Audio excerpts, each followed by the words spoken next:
चार तरह की होती है। चार उद्देश्य से हम लोग आलू की फसल उगाते हैं। पहला उद्देश्य होता है हमारा सब्जी के लिए, दूसरा होता है हमारा प्रोसेसिंग के लिए, विधायन के लिए, जिससे हम लोग ना चिप्स पापड़ बनाते हैं, तीसरा एक्सपोर्ट के लिए, और सबसे महत्वपूर्ण होता है बीज के लिए, कि हम अपनी फसल बीज के लिए उगा रहे हों। तो आज हम थोड़ा सा आपको बीज के बारे में बताते हैं, क्योंकि बीज ही अच्छी फसल का आधार होता है। जितना अच्छा आपका बीज होगा उतनी अच्छी आपकी फसल होगी, चाहे वो आप प्रोसेसिंग के लिए उगा रहे हों, सब्जी के लिए उगा रहे हों, या एक्सपोर्ट करने के लिए उगा रहे हों। और बीज आपका मतलब किसी भी फसल की जो उपज होती है वो दो बातों पर निर्भर करती है, कि एक तो आपका बीज कैसा है, दूसरा आपका फसल का प्रबंधन कैसा है।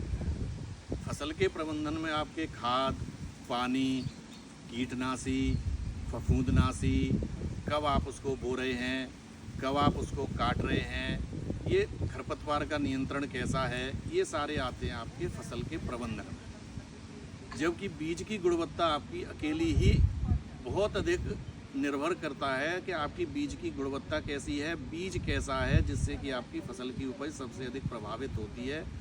दूसरा, जो कुल लागत आती है फसल पे, उसका करीब करीब 40% हम खर्च कर देते हैं अपने बीज के ऊपर, और बीज ही आपका अच्छी गुणवत्ता वाला नहीं है तो आपकी फसल की उपज पूरी नहीं मिल पाएगी। अच्छा, बीज में हम क्या करते हैं, दो चीज़ देखते हैं, कि एक तो आपके बीज की गुणवत्ता कैसी है, और दूसरी आपके आनुवांशिक क्षमता कैसी है। आनुवांशिक क्षमता मीन वैरायटी कितनी उपज दे सकती है, आपकी प्रजाति कैसी है। जैसे कुफरी मोहन बहुत अधिक आपकी उपज देती है, कुफरी बहार काफ़ी अधिक उपज देती है। पहली पुरानी एक प्रजाति थी कुफरी चंद्रमुखी, उसकी उपज कम है तो वो आउटडेटेड हो गई, उसको किसान भाई नहीं उगाते। तो हम लोग ये देखते हैं कि बीज की गुणवत्ता अच्छी होनी चाहिए, और बीज की आनुवांशिक क्षमता तो आपके हिसाब से है कि उसकी जो है कैपेसिटी है कितनी, कितना हम उससे उत्पादन ले सकते हैं। लेकिन उत्पादन तभी मिलेगा जब बीज की गुणवत्ता अच्छी होगी। तो बीज के अपने कुछ मानक होते हैं, जो मानक की वजह से उसे सब्जी वाले आलू से अलग कर देते हैं। तो मानक ये होते हैं, सबसे पहला मानक होता है कि बीज को रोग रहित होना चाहिए। उसमें ना तो आपकी ब्लैक स्कर्फ होनी चाहिए, ब्लैक स्कर्फ मीन काली चित्ती, और ना ही उसमें आपकी चेचक होनी चाहिए, और ना ही उसमें विषाणु जनित रोग, जिसको हम मुजैक बोलते हैं या वायरल डिजीज बोलते हैं, वायरस वाली बीमारियां होनी चाहिए। दूसरा, उसका अंकुरण कम से कम 98% होना चाहिए, साइज उसका ठीक होना चाहिए, वैरायटी उसमें मिक्सचर नहीं होना चाहिए। जिस हम वैरायटी को कह रहे हैं कि ये जो है कुफरी बहार का बीज है, तो उसमें सारे आलू हमारे कुफरी बहार के होने चाहिए, किसी दूसरी वैरायटी का मिक्सचर नहीं होना चाहिए। तो जब ये हमारे मानक हो जाते हैं, दूसरा, जो जिस फसल से हमारे वो कंद प्राप्त हुए हैं, वो फसल कम से कम 75 दिन की होनी चाहिए, तब हमारा वो बीज कहलाता है।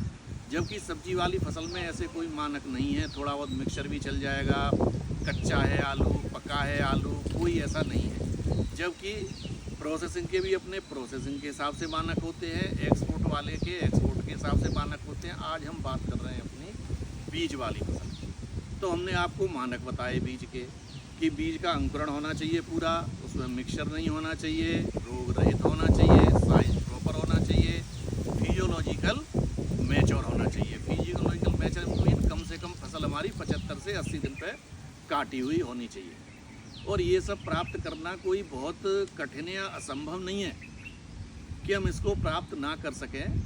इसमें हम थोड़े से जो हमारी कृषि क्रियाएं होती हैं उसको हम मैनेज करते हैं या थोड़ा आगे पीछे करते हैं, और उस कृषि क्रियाओं को करके हम अच्छा बीज प्राप्त कर सकते हैं। तो एक तो ये है कि किसान जो बेसिक सीड है, जिसको हम कहते हैं ब्रीडर सीड, वही अपना बनाए।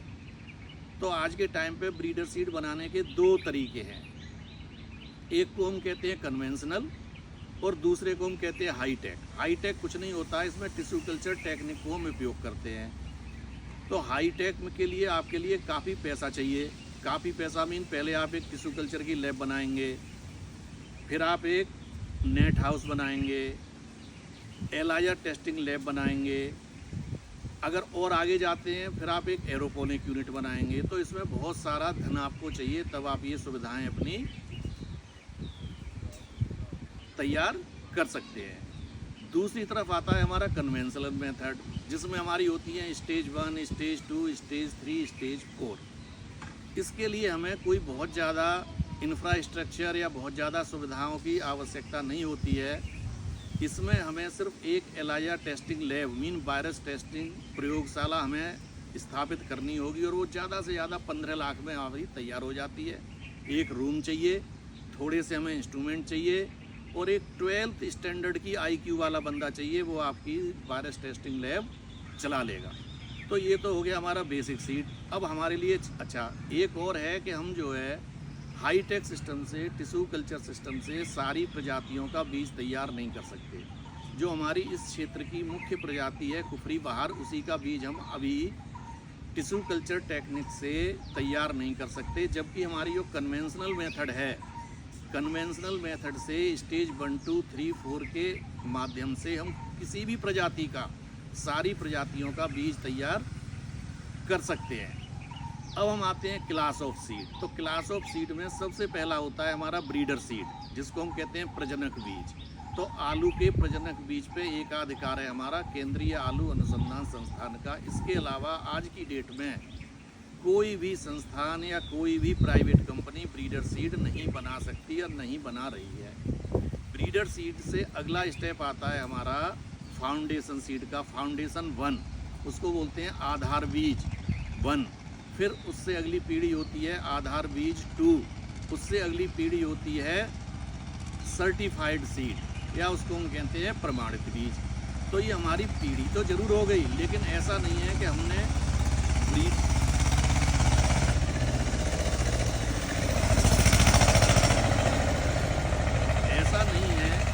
हमने ब्रीडर सीड उगाया और हमारा फाउंडेशन 1 बन गया। फाउंडेशन 1 के अपने स्टैंडर्ड, अपने मानक होते हैं। फाउंडेशन 2 के अपने मानक होते हैं। सर्टिफाइड सीड के अपने मानक होते हैं। यदि उन मानक की पूर्ति नहीं कर रहा है, वो मानक पे खरा नहीं उतर रहा है आपका बीज, तो वो सर्टिफाइड नहीं कहलाएगा, आधार बीज भी नहीं कहलाएगा।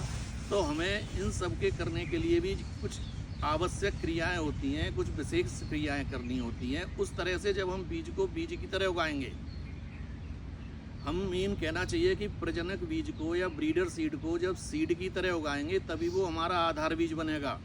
आधार बीज वन को जब हम फिर से बढ़िया तरीके से उगाएंगे, बीज की तरह जो उसकी क्रियाएं, स्पेशल क्रियाएं हैं, उनको करते हुए बनाएंगे, तभी वो हमारा आधार 2 बनेगा। और फिर आधार 2 को फिर हम जो हमारी विशेष कुछ क्रियाएं होती हैं सीड प्रोडक्शन की, उनको अपनाते हुए, वो विशेष क्रियाएं करते हुए जब हम बीज का उत्पादन करेंगे, तभी वो हमारा सर्टिफाइड बीज कहलाएगा या बन पाएगा। ये नहीं है कि हमने ब्रीडर उगा दिया और उगा दिया हमने सब्जी वाले की तरह, पत्ते उसके टाइम पे काटे ही नहीं, इंसेक्टिसाइड का हमने स्प्रे किया ही नहीं, तो हो सकता है कि आप 2 साल में ही बीज को खराब कर लें। ऐसे ही आप अगर मान लीजिए टिश्यू कल्चर के माध्यम से बीज उगाते हैं, आप बहुत बढ़िया क्वालिटी के एरोपोनिक मिनी ट्यूबर ले आए, या नेट हाउस का प्रोड्यूस आप ले आए G0 कहीं से खरीद के, और आखिर में तो उसको आपको खेत में उगाना है, और खेत में आपने उगा दिया वो सब्जी वाले आलू की तरह, तो आपका 2 साल बहुत है, उस बीज 2 साल में ही खराब हो जाएगा। और एक टेक्निक होती है सीड प्लॉट टेक्निक, हम आगे डिस्कस करेंगे उसके बारे में। यदि सीड प्लॉट टेक्निक को अपनाते हुए आपने सीड का प्रोडक्शन किया अपनी आलू की खेती की, जिसमें 3-4 चीज़ मेन होती हैं, टाइमली प्लांटिंग, टाइमली पत्ते काटने, रोगिंग और कीटनाशी का प्रयोग, बीड का नियंत्रण, इनको करते हुए यदि आपने अपनी खेती की, तो आपका बीज 10 या 20 साल में भी ख़राब नहीं होगा। तो हम जो है आगे और अपनी ये डालेंगे YouTube पे इसकी, लेकिन आज हम आपको थोड़ा सा बीज के बारे में बस इतना बताना था कि बीज का आलू की फसल में बहुत महत्व है। दूसरी फसलों में तो बीज हमारी मल्टीप्लिकेशन रेट ज़्यादा होता है, लेकिन आलू की फसल में हमारा जो मल्टीप्लिकेशन रेट है वो काफ़ी कम होता है, ज़्यादा से ज़्यादा 5 से 6 गुना। मीन अगर हम जो है 1 कुंटल आलू अपने खेत में लगाते हैं, तो उससे ज़्यादा 5 से 6 कुंटल बीज ही हमको मिलता है। इसलिए आलू की फसल में, दूसरा आलू की फसल में सीड की कॉस्ट बहुत अधिक आती है, तो किसी भी अन्य फसल की तुलना में आलू की फसल में बीज का बहुत अधिक महत्व है। दूसरा, दूसरी जो फसल हैं, बहुत सारी फसल हैं जो कि बीज से उत्पादित होती हैं, उनका जो प्रवर्धन है या मल्टीप्लिकेशन है या उगाने का तरीका है वो बीज होता है। लेकिन आलू में हम जिसको बीज बोलते हैं वो कायदे में बीज नहीं है, ये कायदे में तना होता है और ये वेजिटेटिवली प्रोपेगेटेड होता है। वानस्पतिक प्रवर्धन बोलते हैं हम इसको। ये वानस्पतिक प्रवर्धन के तरीके से आलू का बीज तैयार होता है या वानस्पतिक प्रवर्धन से ही आलू हमारा आगे बढ़ता है एक पीढ़ी से दूसरी पीढ़ी। और इसमें वायरस जनित बीमारियां बहुत अधिक आती हैं, उनका कंट्रोल बहुत अच्छा होना चाहिए। जबकि गेहूं या धान में वायरस नहीं आता, उसमें दूसरे कंट्रोल होते हैं, उनका बीज उगाना आसान है, पर आलू का बीज उगाना उतना आसान नहीं है। तो हम आलू में थोड़ी सी स्पेशल, थोड़ी सी विशेष क्रियाएं कर लें तो बहुत अच्छा बीज उत्पादित कर सकते हैं आलू का। धन्यवाद।